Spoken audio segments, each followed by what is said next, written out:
Hello and welcome to this tutorial on using some of Synapse's bitmap editing features. For this example, I already have the elements on screen that I'm going to apply transformations to. All of the objects you see here have been created in Synapse, and it's a combination of some text and some parametric shapes. I am, however, going to import a JPEG image into the design. So to do that, I'm going to go to the File menu, select the Import command, and it's this image here that I need to import. So with it selected, I'm going to click Import and bring it onto my Synapse screen. Now I'm actually going to be using this image twice within the overall design, so my first task is to duplicate it.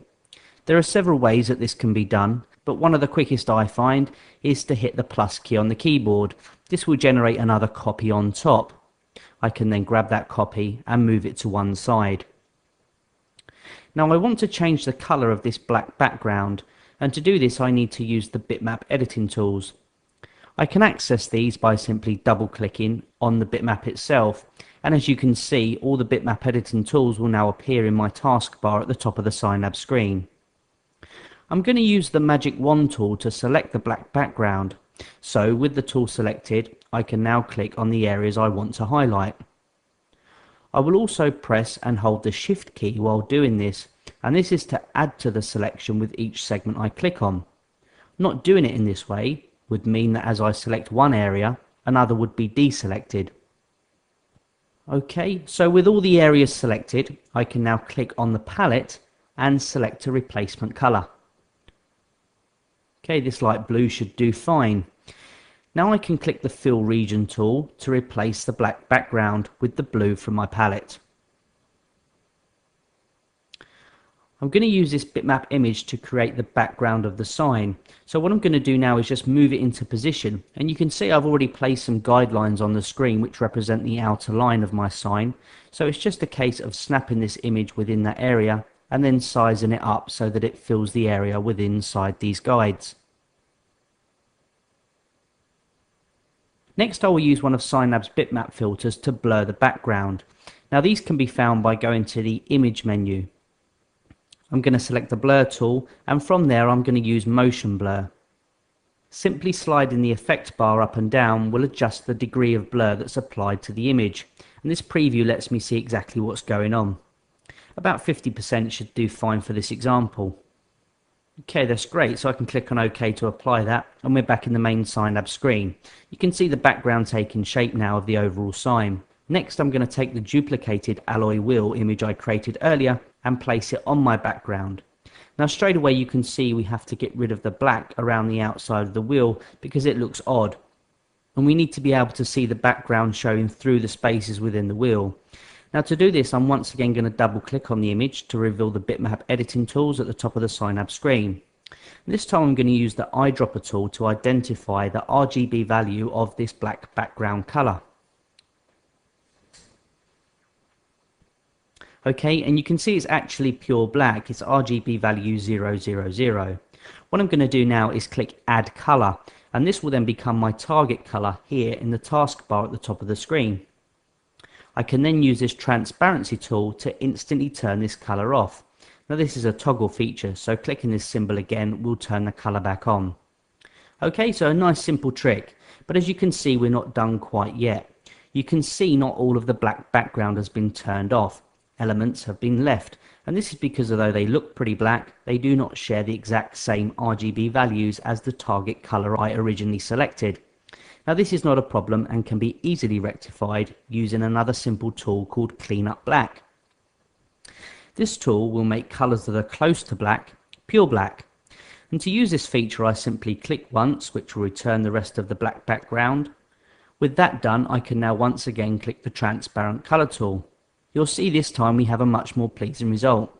Now if you try this on an image of your own and you find that not all of the black is eliminated, even once you've executed this feature, then you can simply select Clean Up Black again, and this will make further adjustments to get the results you're after. Okay, so I'm going to move the main text of the sign into position. I created the text in Synapse and then added a simple forward slant. The dial here at the front was created in Synapse just using a combination of parametric shapes. If I turn the fill off, you will see that all are made up of vectored paths. Now to add the chrome and shadow effects, I'm going to be using Synap's built-in eye candy effects. 5 of these great plugins are included free with every copy of Synap Print and Cut, and many more can be purchased and used in the same simple way.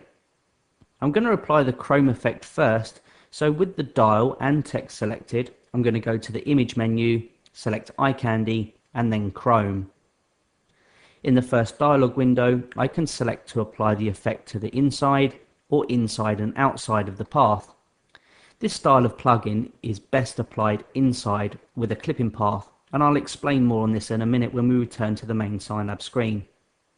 Now the image resolution can be increased if needed, but be aware there is always an increase in the overall file size if this is done, so it's worth considering whether it's necessary.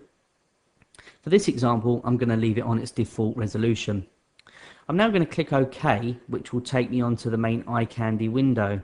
This is literally a playground of effects. There are no complex values to understand here. You simply need to move these property sliders to create the kind of effect that you're after for your design.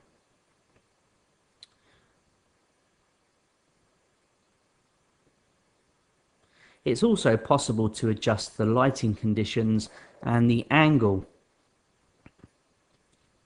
As with all the tools in Synap, this preview shows me what I'm going to get. Once I click OK, I am returned to the main Synap screen and my effect has been applied. Now one of the great features of using eye candy in Synap is that these effects can be applied directly to vectored objects.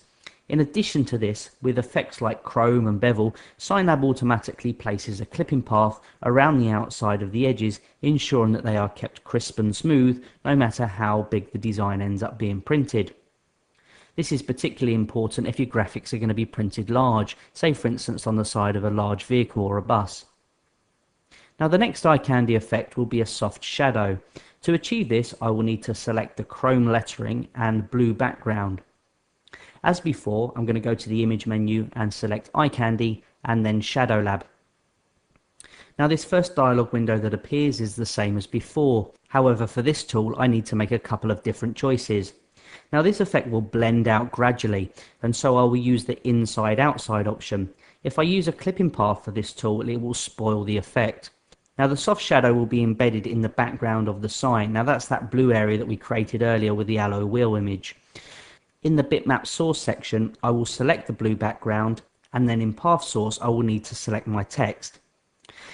Exactly the same principles apply here. I only need to adjust the different property sliders to get the result I'm after. The shadow can be as light or as harsh as you wish, set to any angle and offset. Okay, so once happy, I can click OK to apply and exit to Synap. Now things are coming together now, and to finish off I will add the products to the bottom of the sign. I have them here as a text group, but they all need rotating, so I'm going to do this by using the little rotate symbol. Okay, I'm just going to set them at about 45 degrees to the main sign. That should work fine. Now I need to place them along the bottom of the sign. Now to do this quickly and evenly, I'm going to use a tool in Synap called OnScreen Kerning. I'm going to bring a guideline up to use as a base reference point for the individual words, and now with the Control key held down, I will double click on the text, and this will place kerning handles on each of the words. What I need to do now is pick the first word up by clicking on the square selection knob and moving it to the right position. This word will actually snap to the guide I just placed. With that done, I'm going to do the same for the last word, but this time I will press and hold the Shift key before I move it. Again, this word will snap to the grid line as before. So I know the start and end words are properly aligned. Now here's the simple time saver. As I let go of this word, all of the remaining words are automatically spaced along the same base line and evenly to one another.